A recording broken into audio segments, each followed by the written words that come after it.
Hey everyone, and welcome to another deep dive. Today we're kind of flipping the script on those startup success stories you always hear. Hmm. Yeah, instead we're going to get into something a little bit different. We're going to be looking at startup failures. Oh, interesting. Yeah. So, get this. 90% of startups actually fail. Wow, 90%. That's a lot. It is, yeah, and that's exactly why we wanted to do a deep dive into this and really look at, what we can learn. Right? Learn from those mistakes. Exactly. Learn from those mistakes because, everyone wants to talk about those big successes, but I think there's a lot to learn Yeah, from those that maybe didn't quite make it. for sure. For sure. It's like they say, you learn more from your failures than your successes. That's right. Yeah. So we've got some great source material here that breaks down some of the common reasons why startups fail. Okay. And I think a lot of these actually apply to like life in general, even outside of the business world. Oh, absolutely. I think the principles behind these missteps, Yeah. can be applied to lots of different areas. Definitely. So let's just jump right in. The first one that the source material talks about is having no market need, Right. which seems so simple, but Yeah. I think it's easy to get really passionate about an idea. Oh, yeah, absolutely. You fall in love with your own idea. Exactly, and you just assume that everyone else is going to love it too. Right. And you think, oh, this is going to be huge. This is going to change the world. Everybody's going to want this. Exactly, and then you put all this time and energy and money into it, Yeah. and then it turns out nobody actually wants it. Right. And that's a tough lesson to learn. It is, and the source actually gives a really good example of this. They were talking about this startup that developed this app, Okay. and they thought it was like revolutionary, Mm-hmm. and it turned out like nobody wanted it. They spent millions of dollars developing this thing, Wow. and it just totally flopped. It's such a classic example of, solving a problem that doesn't really exist. Yeah. Or, maybe the problem exists, but the solution isn't something people are willing to pay for. Right, or maybe they just don't even realize they have that problem. Exactly. So it's like you said, you're just kind of like creating the solution in a vacuum Right. without really understanding, the market or the need. Yeah, and that's why validation is so important. And I think that's where that idea of an MVP comes in, Yeah. the minimum viable product. Right, an MVP. I know that gets thrown around a lot in the startup world, but can you break that down for us? Sure. So basically, an MVP is like a stripped down version of your product. Okay. It's not the final perfect product. It's really just like a sneak peek Oh, okay. to Right. test the waters. And the goal is to get it out there quickly and cheaply as possible to start getting feedback. Oh, that makes sense. Yeah. So are you on the right track? Is this something people actually want and are willing to pay for? And there's a bunch of different types of MVPs. It could be just a simple landing page Okay. or a basic prototype or even just like a manual version of your service. Yeah. So, the key is to choose the version that will give you the most valuable insights for the least amount of effort. So it's like testing the waters before you jump all the way in. Exactly. Okay, that makes a lot of sense. All right, let's move on to another mistake that the source talks about, and this one is running out of cash. Oh, yeah, that's a big one. It is, and it seems so obvious, right? But Yeah, you would think so, but it happens all the time. it does. It does. I think sometimes people underestimate the costs involved in starting a business, Mm-hmm. or they overestimate, how quickly they're going to start generating revenue. Right. Or sometimes unexpected expenses come up. Oh, for sure. For sure. And then suddenly they find themselves in a really tough spot. It's like having a car with a really powerful engine but no gas in the tank. I like that analogy. Yeah, so where do you see startups going wrong when it comes to finances? Or I think budgeting and forecasting are obviously crucial. Right. You need to have a clear understanding of your income and your expenses. Mm-hmm.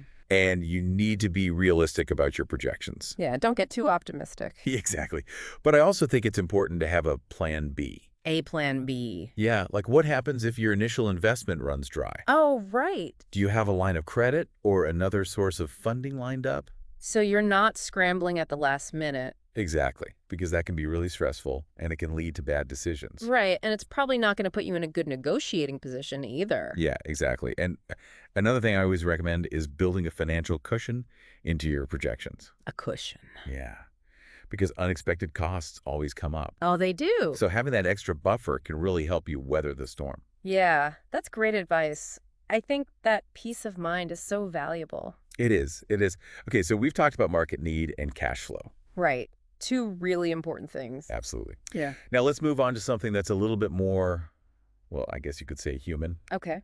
And that's team dynamics. Ah, yes, the people behind the product. Exactly. And this is where I think a lot of startups stumble. In what way? Well, it's not enough to just have a group of talented individuals. Right, yeah. You need a team that can work together effectively. So it's more than just skills, it's like the chemistry between the people. Exactly. You need people who share a vision, who have complementary skill sets, and most importantly, who can communicate and collaborate well. Because if you don't have that, then Then things can fall apart pretty quickly. yeah, it's like those group projects back in school Oh, yeah, we've all been there. where you have like clashing personalities and Right. And people not pulling their weight. exactly, and then the whole project suffers. And in a startup environment, the stakes are even higher Oh yeah, for sure. because a dysfunctional team can lead to missed deadlines, Hmm. poor product development, and ultimately a failed business. So it's not just about like getting along, it's really about being able to work together effectively towards a common goal. Exactly. And it's about being able to adapt to change because in the startup world, things are constantly changing. Right. You have to be flexible. Yeah. And you have to be able to trust each other. It makes me wonder if there are like specific strategies or tools that startups can use to build that strong team dynamic. Oh, absolutely. There are lots of things you could do, like establishing clear communication channels, Okay. having regular check-ins to make sure everyone's on the same page, Mm-hmm. and even just doing team building activities, Yeah, to help people get to know each other better. I like that. So it's an ongoing thing. It's not just something you do at the beginning and then forget about. Exactly. It's something you need to cultivate and nurture over time. This is all really insightful. So we've covered 3 of the common mistakes that the source mentions, Right. but I know there are a couple more lurking out there. Yes, there are 2 more that are actually closely related, Oh, okay. and we'll dive into those right after the break. So those last 2 mistakes that can really trip up a startup, what are those? The first one is ignoring customer feedback. Oh, ignoring feedback. Yeah, it seems pretty basic, right? It does, yeah. But you'd be surprised how many startups just kind of get tunnel vision. You know? Oh, yeah, they get so focused on their own idea. Exactly. They're so in love with their product that they forget to actually listen to what their users are saying. And that's important because It's crucial. I mean, your customers are the ones who are actually using your product. right, They're the ones who can tell you what works, what doesn't. and what they want. Exactly. And if you're not listening to them, you're missing out on valuable insights. Our source actually had a really good quote about this. They said, "Treat feedback as a gift." Oh, like that. Yeah, I thought it was really good too, but Yeah. how do you actually go about getting good quality feedback? That's a great question. Well, first of all, you need to make it easy for people to give you feedback. Okay. So, y- y- you know, have a clear process in place for collecting feedback, whether it's through surveys or focus groups, or even just like a feedback button on your website. Right. And then you need to actually take the time to read and analyze the feedback. Don't just like glance at it and then Exactly. Don't just dismiss it out of hand. right. Really try to understand what people are saying and why they're saying it, And even the negative feedback. especially the negative feedback. Oh, really? Yeah, because that's often where you can find the biggest opportunities for improvement. Oh, that's interesting. I guess it's easy to just kind of focus on the positive and ignore the negative. It is, but, if you're only hearing what you want to hear, you're not really getting the full picture. Right. It's like having blinders on. Exactly. You need to be open to all feedback, even if it's not what you want to hear. That makes sense. Okay, so ignoring feedback is one mistake, but the source also mentions scaling too fast as another pitfall. Ah, yes, scaling too fast. That's a classic startup mistake. How are those two connected, though? Well, I think they're connected because when you're not paying attention to customer feedback, Mm-hmm. you might not realize that you're not ready to scale. Oh, okay. You might be so focused on growth that you're not actually building a sustainable business. Right. It's like trying to run a marathon without training for it. Exactly. You might start out strong, but you're going to burn out quickly. So, what are some signs that a startup might be scaling too fast? Well, one sign is if your quality starts to slip. Okay. If you're rushing to meet demand and you're not able to maintain the same level of quality, Right. that's a red flag. Like cutting corners. Exactly. Or another sign is if you're constantly feeling overwhelmed and stressed, Okay. like you're always playing catch up. So it's not just about like the business itself, it's also about like the mental and emotional well-being of the people involved. Exactly. If you're not taking care of yourself and your team, Mm-hmm. you're not going to be able to sustain that growth. It's like you said, it's a marathon, not a sprint. Exactly. You need to pace yourself. Okay. So we've talked about these mistakes in a kind of general sense. Right. But I think it's really helpful to look at some real-world examples. Oh, absolutely. Examples are always great. And our source actually outlines a couple of really interesting stories about startups that failed. Okay.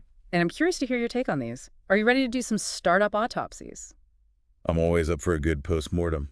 Let's do it. All right, the first one is a company called Juicero. Juicero. Okay. So they developed this like high-tech Wi-Fi enabled juicer. Wow, a Wi-Fi enabled juicer. I know, right? It sounds kind of crazy. Yeah. But they had these like proprietary packets of pre-chopped fruits and vegetables, Okay. and you would put the packet in the machine and it would like press the juice out for you. Interesting. Yeah, but here's the thing. The machine itself costs $700. $700 for a juicer. I know, it's pretty insane. That's a lot of money. It is, and they actually raised over $100 million in funding. Wow. Yeah, they had some big-name investors. So what went wrong? Well, it turns out you could achieve the same result by just squeezing the packets with your hands. Oh, no. Yeah, like you didn't even need the machine. So they basically created a $700 machine to do something you could do for free. Pretty much. Oh, wow. And once that little detail went viral, the company just totally imploded. Yeah. Yeah. I can see why. It's a classic example of over-engineering a solution. And not really understanding the customer need. Exactly. Because who's going to spend $700 on a juicer when you can just squeeze the packet yourself? Right. It's like they were so focused on the technology Yeah. that they forgot about the practicality of it. And the affordability. Exactly. Okay, let's move on to the second example, which is a company called Quirky. Quirky, all right. So they were an invention platform. An invention platform. Yeah, they basically crowdsourced product ideas from everyday people. Oh, that's cool. Yeah, it was a pretty neat concept, you know, like democratizing innovation. Yeah. And they actually had some early success. They brought some cool products to market, Like what? like a flexible power strip and a smart air conditioner. Oh, those sound pretty useful. Yeah, they were, but ultimately the company failed. Why is that? Well, they had a couple of major challenges. First of all, they struggled with quality control. Oh, why is They that? had so many different products in development at the same time, and it was just really hard to manage. Yeah, that makes sense. And then the second issue was their supply chain. It was just They're- really complex and inefficient. Because they had so many different products. Exactly. And it was really expensive to manage. So they basically scaled too fast Yeah, it did. without having the right infrastructure in place. And that ultimately led to their downfall. It's a shame because it sounds like they had a really cool concept. They did. But sometimes a great idea isn't enough. You need to be able to execute it well. And that's where a lot of startups stumble.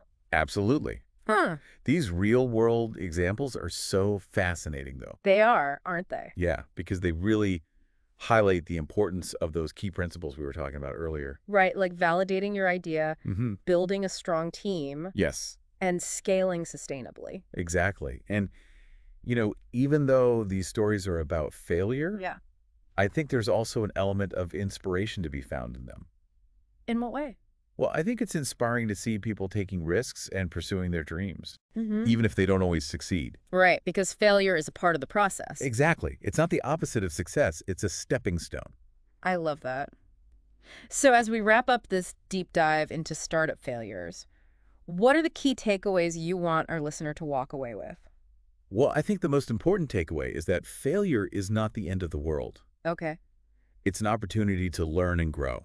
I like that. It's a learning experience. Exactly. And, even if your startup doesn't succeed, Mm-hmm. the skills and experience you gain along the way are invaluable. So it's not a waste of time? Not at all. It's an investment in yourself. I love that perspective. Yeah. And you know what else I find inspiring about these stories? What's that? Is the resilience of these entrepreneurs. Oh, yeah. Like they faced these huge setbacks, Mhm. but they didn't give up. They dusted themselves off and they kept going. Exactly. And I think that's a really important lesson for all of us. It is.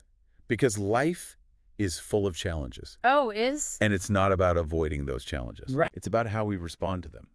So it's not about whether you fail or not. Yeah. It's about how you handle failure. Exactly.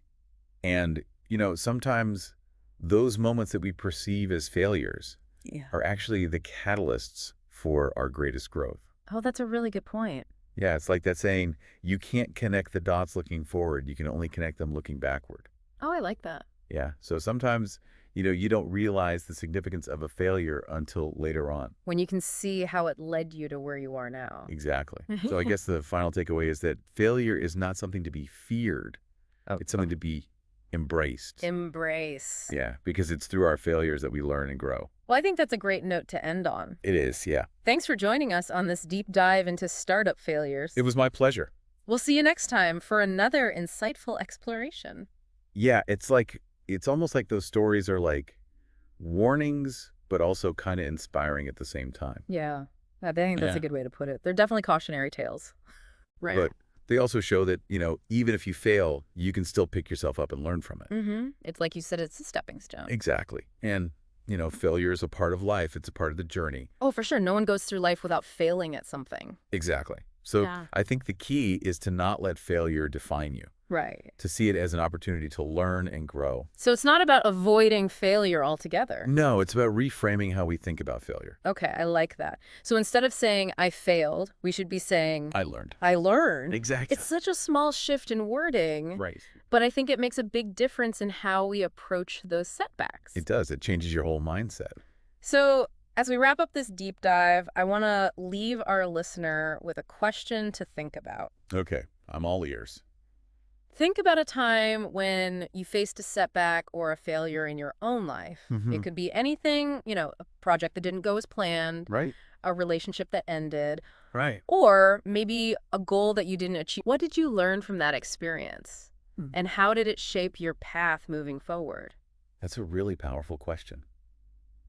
I think it's important to reflect on those experiences. Yeah, sometimes we just kind of want to forget about them. Oh, I know. I've definitely been there. But I think there's so much to be gained from looking back and really analyzing those moments. And sometimes those moments that we perceive as failures Yeah, are actually the catalysts for our greatest growth. like they push us in a new direction. Exactly. Or they teach us something valuable about ourselves. I think we've covered a lot of ground today. We have. We've talked about the statistics, the mistakes, the real-world examples, and the lessons we can learn from those who've gone before us. And hopefully we've given our listeners some food for thought. Yes, and some inspiration to keep going even when things get tough. Absolutely, because as we've learned today, failure is not the end. It's just a detour. I like that. A detour on the road to success. Exactly. Thanks for joining us on this deep dive. It was a pleasure being here. We'll see you next time for another insightful exploration.